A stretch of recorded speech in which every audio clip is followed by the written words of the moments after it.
Losing the faith that I had always had was a slow process. You don't realize what you've lost until much further down the road.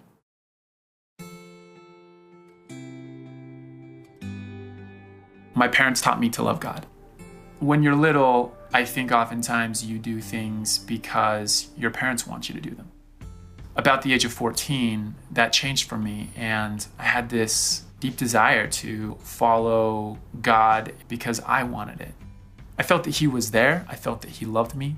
This is what motivated me to be a good person. When I was 19, I went to serve a church mission, teaching people about the gospel of Jesus Christ. I got home, went to college, and basically just picked up where I'd left off. Reading the scriptures, praying, serving people, that was just life as I knew it. I did this for a few years. Then it just started to become old. I felt like I had done it all. I'd figured it out. I'd been reading my scriptures forever and saying my prayers that I didn't need to anymore. I saw people who were not following God's commandments as we know them, and yet they had more money. They were dating the girls that I wanted to date. It seemed like their life was better. I thought, well, maybe what I'm doing is wrong. Maybe I need to change the way I go about this. I became cynical about everything religious. If you cannot measure it, it must not be true. So the feelings that I had had, where I had felt God in my life of love and joy, I must just be creating it in my mind or something, right?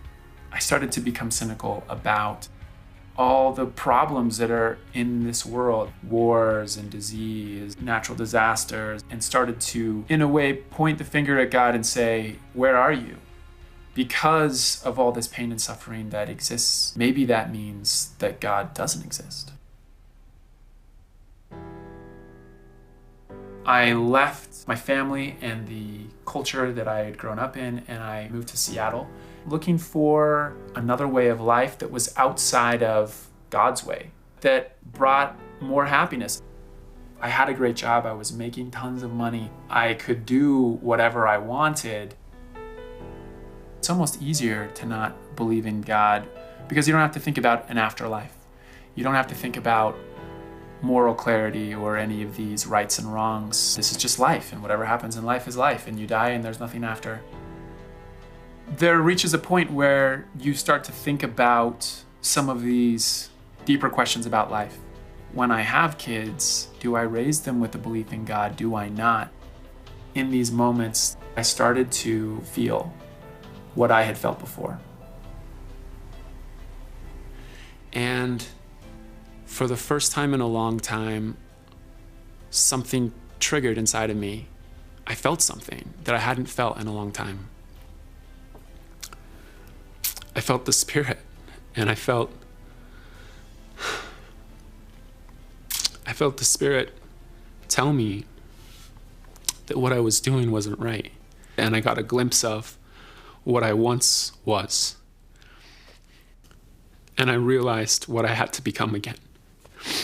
And so that was really the turning point for me.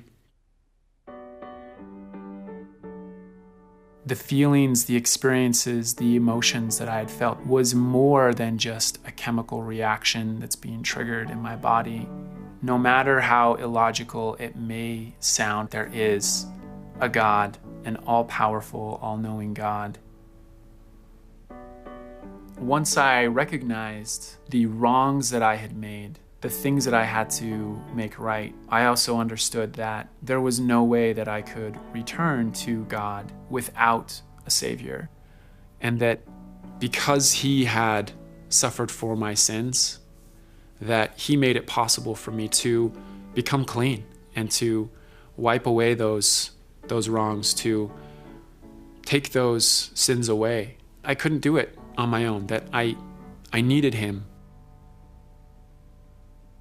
Despite the mistakes I had made, the wrong turns I had taken, and the faith that I had abandoned, my Savior was there with open arms, ready and willing to help me back. He was there to lift me up when I needed Him most.